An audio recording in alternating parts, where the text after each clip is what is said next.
This video is titled as The Ultimate Guide to Black Holes from Kurzgesagt. So let's watch the video. Black holes are the most powerful and extreme things in the universe, and they're wildly weird and complicated. What would happen if you fell inside one, and what are they really? I don't know. Maybe you turn into a dust or something. First, we need to talk about space and time. Space and time are the grand stage where the play of the universe unfolds.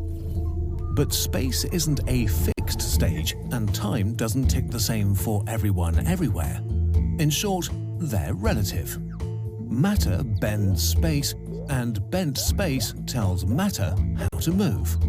Put some stars and planets on the stage, and it sags underneath them. Also, don't be slower in space than in art. I don't know about that. That misshapen stage, with all its little warps and dips, gives us gravity. Black holes do not just bend the stage, they're like trapdoors, places with so much mass that the universe formed a no-go zone where the rules change. Most black holes form when very massive stars die.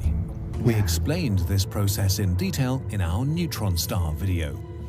All you need to know now is that in the final moments of really massive stars, their insides implode at nearly a quarter of the speed of light.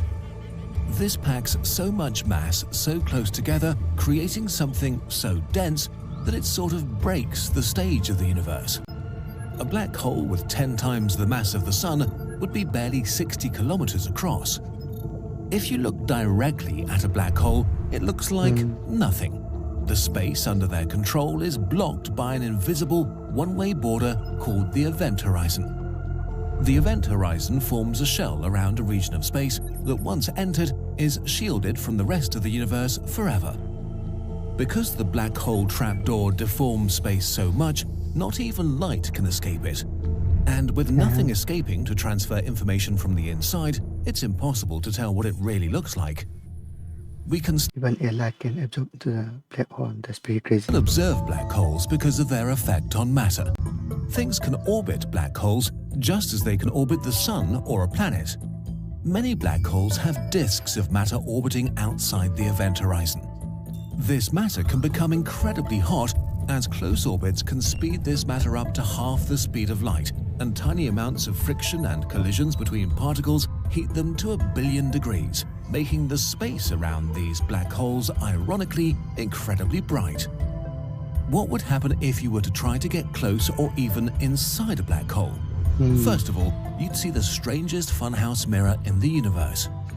Matter isn't the only thing orbiting a black hole. Gravity is so strong near them that light can orbit too.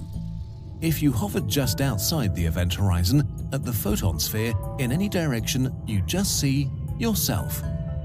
Straight ahead would be the back of your own head, as light from your back travels around the black hole to your eyes. Gravity also alters the passage of time itself. The stronger the gravity, the slower time passes.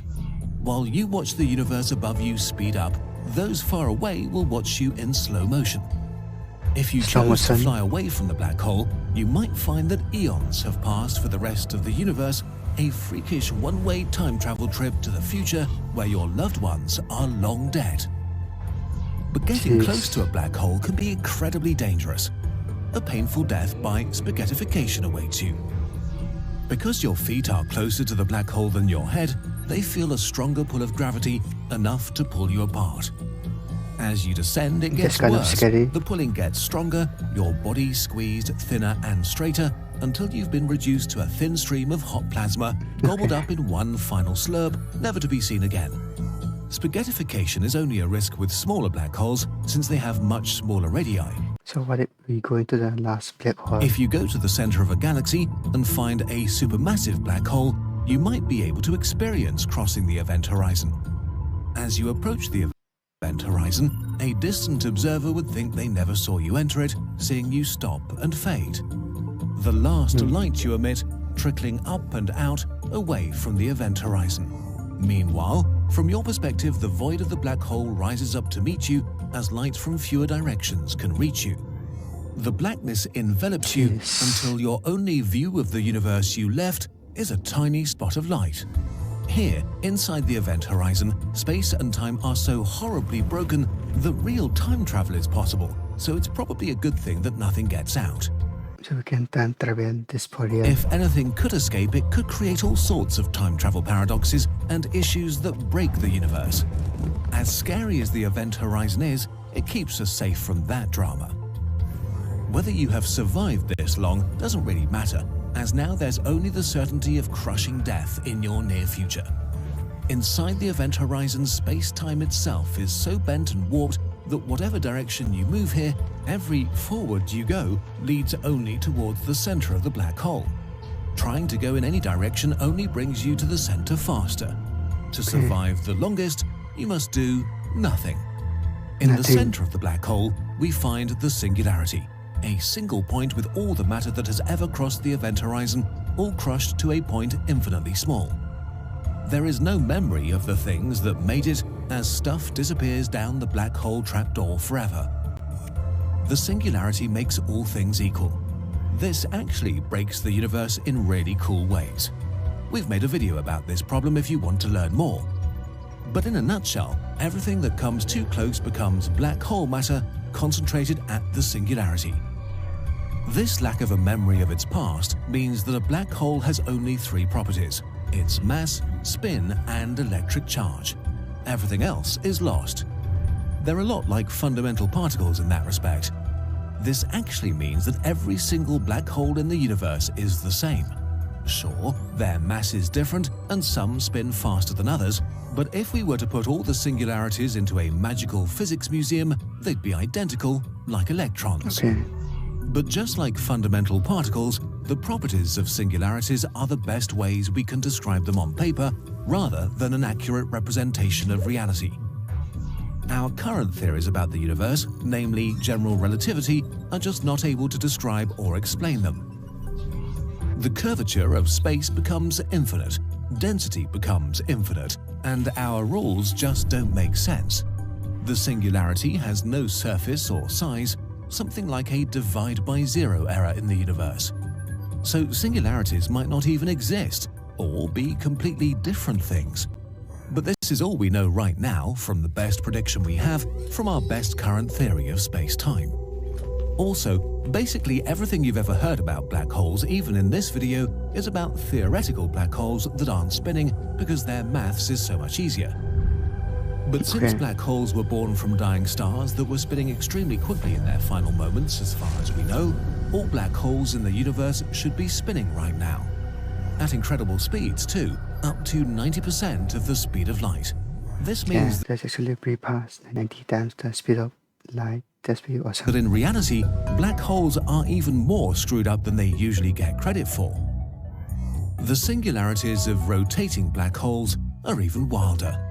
The rotation causes them to swell outwards into a sort of ringularity. This rotation is so powerful that space itself is dragged along. This creates another region around spinning black holes called the ergosphere, where it's impossible to stay still no matter how hard you try.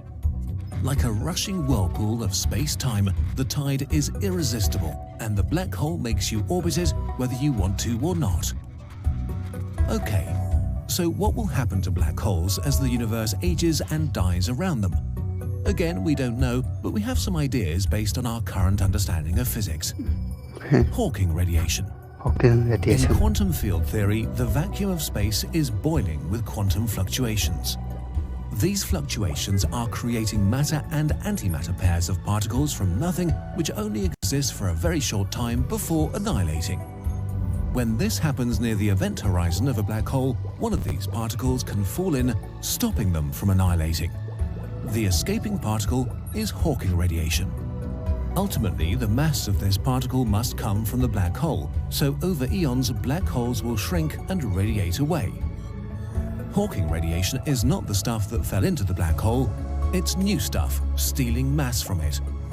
As the black hole shrinks, the Hawking radiation gets stronger, faster and faster, until what's left eventually evaporates in a flash of high-energy radiation like a nuclear bomb. And then, nothing. But that won't happen for a long, long time. A black hole with the mass of our Sun has a lifetime of 10 to the power of 67 years, Damn. which means that it would take 10,000 billion years to lose 0.0000001% of its mass. But most black holes are way more massive than our Sun. The most massive supermassive black holes in the centers of galaxies have lifetimes of 10 to the power of 100 years. 100. How Yeah. long is that? Imagine an hourglass filled with 1 grain of sand for every single particle in the universe. Every 10 billion years, 1 single grain of sand falls to the bottom. Okay. I don't think human mind can imagine If that. we waited for all the sand to fall down, not even 1% of the lifetimes of these black holes would have passed. There is no good concept to help our brains grasp these timescales. True. Will we ever truly understand black holes? Really know what's going on inside them? No one knows. Okay. We can only see their outsides, and the theories we have probably get their insides wrong. But it's okay to not know everything. It just means there's still work to be done. It means there are still mysteries to solve and big ideas to think about, which is why humans do science. In the end, we can at Okay, least be that's sure very that cool. we still have plenty of time left to think about them before the last one melts away. Yeah. If you want to continue thinking about black holes, you can do so by getting one of the many black hole-related things the Kurzgesagt team has made with love. Like our black hole infographic poster that teaches you all the black hole Okay, basics. it's very cool. Or our Choose Your Own Black Hole adventure poster that takes you on a spectacular ride and might leave you in need of a cuddle, in which case we've made a black hole and white hole plushie. And if that's still not enough, we've also just released super comfy space socks, very shiny space pins, a new tote bag and pouch set, and we have many other great space-related products that are all designed with love and care by us here at Kurzgesagt. Getting something from our shop is the best way of supporting Kurzgesagt while getting something beautiful in return. Because of you, we can keep making elaborate videos like the one you just watched and release them for free That's for very everyone. nice. Thank you so much for your support. Okay, thank you. This is actually a really cool video. At least we got some theories about black hole. At least we got some. I really enjoy watching this video. There's some really cool stuff they are producing there. And I'll end the video then. So subscribe and I'll see you in the next video. Bye.